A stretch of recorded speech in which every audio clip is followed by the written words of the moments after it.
ጤና ይስጥልኝ ክቡራትና ክቡራን የቻናላችን ቤተሰቦች፣ አመሻሹን የተሰሙ ሰበርና አዳዲስ መረጃዎችን ይዤላችሁ ቀርቤያለሁ። እስከ ፍጻሜው አብራችሁን ቆዩ። ዛሬ በዝርዝር የምናያቸው በፓኪስታን ኢስላማባድ የተጀመረው የታሪካዊ የአሜሪካና የኢራን የፊት ለፊት ድርድር፣ የፕሬዝዳንት ትራምፕ አወዛጋቢ መግለጫዎች፣ አውሮፓን የጋረጠው የነዳጅ እጥረት ስጋትና የቻይና ሚስጥራዊ የጦር መሳሪያ አቅርቦት ጉዳይ ይሆናል። ወደ ዝርዝሩ ከመሄዳችን በፊት ለቻናላችን አዲስ የሆናችሁ ሰብስክራይብ በማድረግና የደውል ምልክቱን በመጫን ቤተሰብ ይሁኑ። አሁን ወደ ዝርዝር መረጃዎቹ እንለፍ።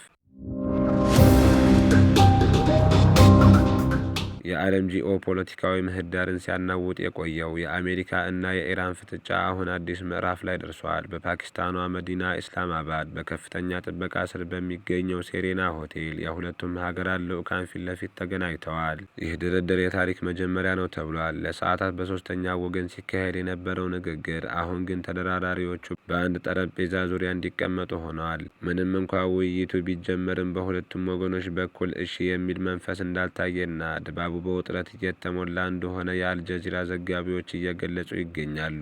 በአንድ በኩል የሰላም ድርድር እየተካሄደ ባለበት ወቅት፣ በሌላ በኩል ፕሬዝዳንት ዶናልድ ትራምፕ በማህበራዊ ሚዲያ ገጻቸው ጠንከር ያሉ መግለጫዎችን እየሰጡ ነው።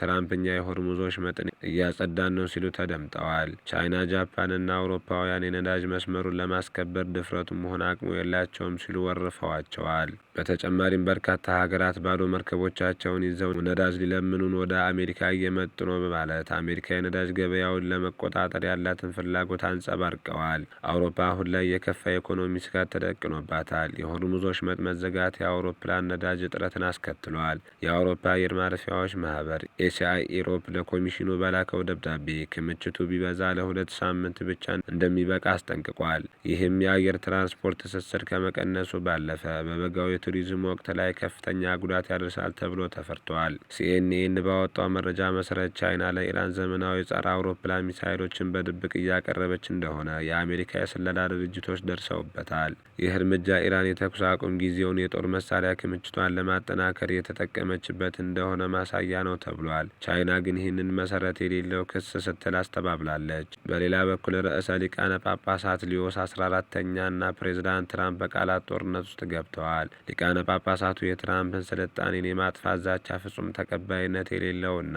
ዓለም አቀፍ ሕግን የጣሰ ነው ሲሉ ኮንነውታል። ይህም በአሜሪካ ካቶሊኮች ዘንድ በትራምፕ ላይ ያለውን ድጋፍ እየቀነሰው እንደሆነ ጥናቶች ያሳያሉ። ክቡራትና ክቡራን ለዛሬ የነበሩን ሰበር መረጃዎች እነዚህ ናቸው።